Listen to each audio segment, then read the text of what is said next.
Hi, this is Pete Bodo for Tennis.com's Quick Hits with a wrap-up of your Week 1 of the Australian Open.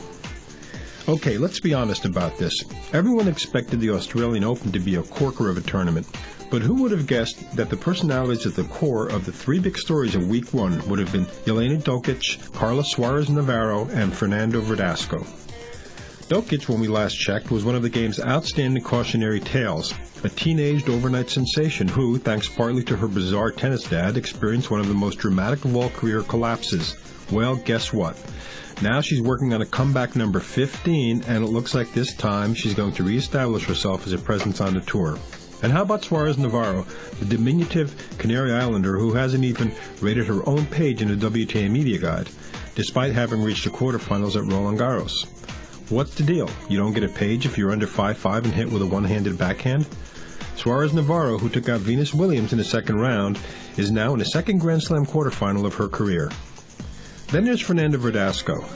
Out there in fan world, he's a ranking pinup, and his stock in the Bachelor sweepstakes went through the roof after it became public that he'd been dating Ana Ivanovic. But in Melbourne, he's shown that he can play tennis, too, taking out the guy who's unquestionably been the hottest player on the ATP Tour since last September, Andy Murray. On the women's side, the co-favorites Jelena Dokic and Serena Williams have played surprisingly desultory tennis in the early rounds. Jankovic's punishment for that was a fourth-round exit at the hands of former Wimbledon finalist and world-renowned Pierce Brosnan fan Marion Bartoli. Serena might be commiserating with Jankovic right now over an old-fashioned Aussie meat pie and a pint of Foster's Lager if Victoria Azarenka had not been forced to abandon their match while leading Serena by a set. Turns out Azarenka had experienced stomach troubles earlier in the day, and she was too drained and dehydrated to finish her match with Williams. With Ana Ivanovic also long gone, the first week stars were Dinara Safina and Jelena Dokic. This could hardly be called surprising to anyone who has followed the game closely. Safina's game jumped an entire level starting last May, and she's played well enough for long enough for us to know that she just didn't happen to catch a momentary wave. And Dokic, a former Grand Slam finalist, has been in the midst of a resurgence ever since she took the women's singles gold at the Beijing Olympic Games last August. The biggest obstacle to a Safina-Dokic finalist Serena Williams, who stands in Dokic's way. Looking at the men, the first week brought few surprises, as three of the big four, Rafael Nadal, Roger Federer, and Novak Djokovic, did what the top women could not, play their best tennis when it most counted.